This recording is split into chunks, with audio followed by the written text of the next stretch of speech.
Welcome to Samba Samba. Enjoy the video. You'll start by confirming your iPad supports Apple Pencil 1. That matters because pairing differs across models. Once confirmed, remove the pencil cap to expose the Lightning connector and plug it directly into the iPad's Lightning port. You'll see a pairing prompt. Tap Pair to establish the Bluetooth link.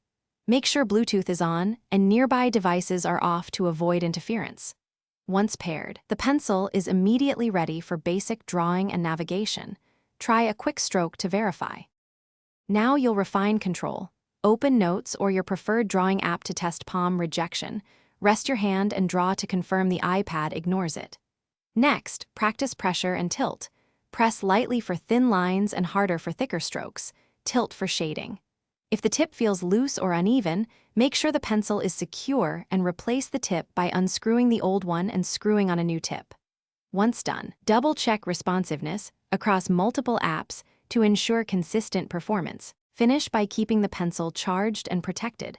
Plug it into the iPad to charge and glance at the battery's widget to confirm level. A short charge gives immediate use. Store with the cap on and avoid extreme heat or cold to preserve the battery.